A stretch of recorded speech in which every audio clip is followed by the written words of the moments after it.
un défaut de formation, malheureusement. Et ça entraîne souvent des grosses conséquences sur la prise en charge des patients et ils sont plus douloureux quand les équipes ne sont pas formées.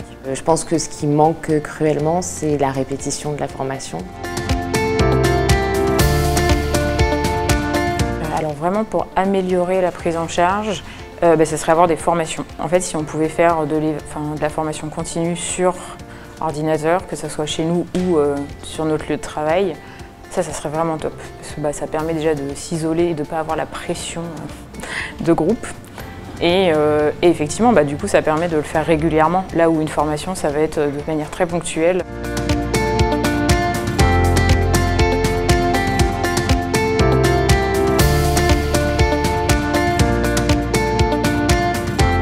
C'est facile d'accès, on comprend vite le mécanisme, comment ça fonctionne. C'est accessible et puis c'est assez instinctif.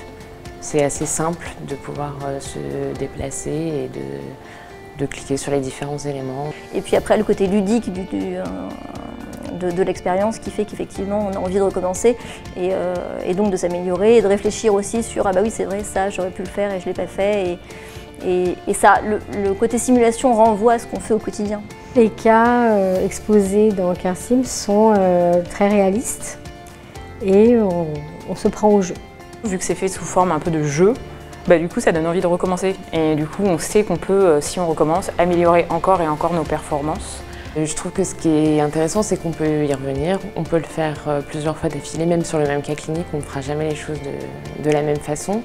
Et en fonction de ce qu'on choisit de faire dans notre expérience, on va avoir des apports sur la douleur qui vont être différents. Les atouts de la plateforme, clairement, c'est le débriefing qui est très très précis, qui reprend vraiment toutes les composantes de l'évaluation et du traitement de la douleur. Ça, je trouve que c'est rare d'être aussi précis et d'être aussi complet dans un débriefing de ce type après une simulation.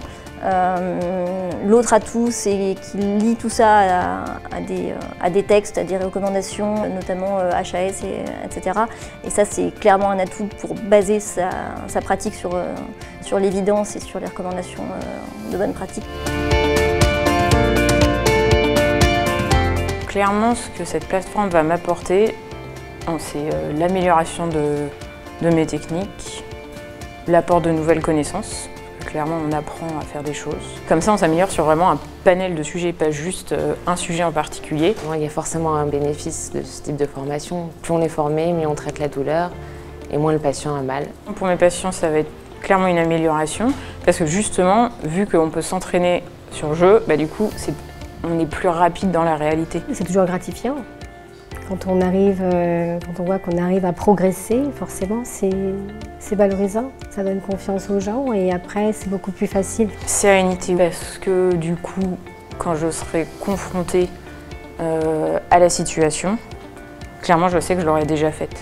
Et c'est toujours rassurant de connaître une situation quand on y est confronté. Une infirmière qui est plus formée, qui est plus sûre de sa pratique, qui sait ce qu'elle fait, qui sait pourquoi elle le fait, qui sait comment il faut faire, elle est forcément moins à cran, elle est forcément plus à l'aise dans sa pratique et elle est forcément plus épanouie, ça c'est évident.